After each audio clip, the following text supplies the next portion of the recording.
Riwruok mar jopuonj sekondar Kuppet ochiwo siem ne migawo mar somo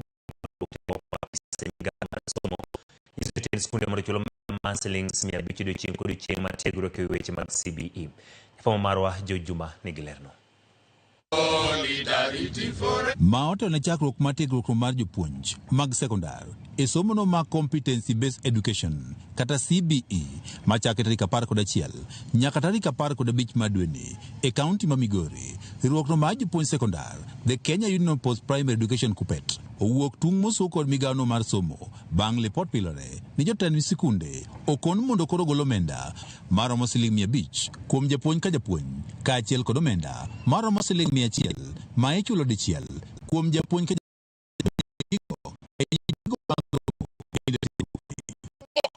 kabisa kaka jopuonj ma Migori County kwa neno ka sub county directors wa moko wacho ni pesa mar retooling mar government dipo kobiro ni koro retooling idhi tim gi skunde kendo ginyiso principals mag skunde ni ogol pesa ma jopuonj dhi get training ma jopuonj dhi chamo kuro. Kuppet wacho ni ote machok ma ore simu ne moko jotend sikunde kuom kuma pisas migawono mar somo olero ni omenda maromo siling 500 ma ichulo odiechieng' ka odiechieng' idhi mi sikunde kama itime tiegruokni mondo koro tigo e loso chiemo ka omenda mar siling 100 ma ichulo dichiel en ma dhi nyiewo gigo mag somo ma oting'o buge. Omenda ni kata kamani wacho ni biro duoki ne sikunde ka okalo kuom tend sikunde kama tiegruok mar somogi koro itimo.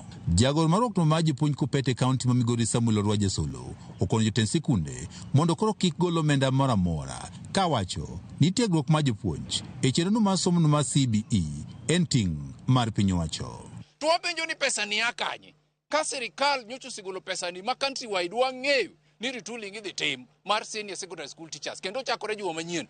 Ang'o momiyo sub county directors magwa ma Migori nyiso skunde ni ogol pesa gidhi golo pesa ni kanye ka pes sirikal moyor mar capitation cha emokuongo nodeko ma skunde moko nolor chon nikech kata chiemo man nyithindo chamo onge nikech kata mana subordinates moko ne ok ochul koro sani nyisogi ni kata mana training mar sirikal ne jo principals ema dhi chulo magi moko nye yie as Kuppet.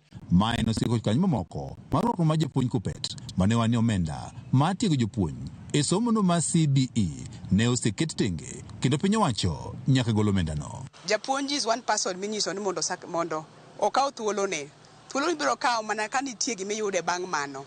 Japuonj onego wuoth ka aode kadhi e retooling ni koro dwaro transport. Japuonj nyaka chieng' maber. Koro principal minyiso mondo gol pesa nie noloro kata sikul chon nikech nonge gi pesa. Koro odhi golo pesa kanye sani. Giwacho ni piny owacho chung' chenro mar tiego jopuonj ponono ni ok giikore mar golo pesa mar siro tiegruokni. Wadwaro ni mondo sirikal ka onge pesa to girit nyaka pesa no bi mondo retooling no tim. Onge emergency nyithindo biro in January ka ok giikore ni pesa pok ogol to giriti ok wabi keto chandruok machalo kama e wi skunde kendo wadagi kaka jo Kuppet kendo wawacho ni kik principal mora mora gol pesa. Bende sama jopuonj bedo trained wach mar tero jopuonjwa e sikunde e desk government departments moko kelo training kuonde mabeyo and mane mamiyo kata japuonj moral ma training. Kuppet bende dwaro mondo koro tiegruok mar jopuonj e somono mar CBE otime lwasi makare kendo time e yono mowinjore. Gin ndalo 5 kende ok wapar ka ndalo 5 gi oromo to nikech wadwaro mondo wambe wang'e gima timore e retooling ka wayie ni mondo wadhiye to ok wabi dhi kaka giparono ok wabi dhi gi kech be ok wabi dhi kuonge Kagidogo mana ka sirikal osenyisogi ni pesa nitie ibiro migi allowances kaka imiyo jomoko. One prepared kaka jopuonj me senior secondary mondo wa handle curriculum manyien to retooling ni nyaka kel enough training ne jopuonjwa. Director Commission mucho ndiko jopuonj The Teacher Service Commission e bade ma Migori kata kamano odagi chiwo duoko. George Juma, Ramogi TV, Migori. Koromogi ka wawuok e weche ma timore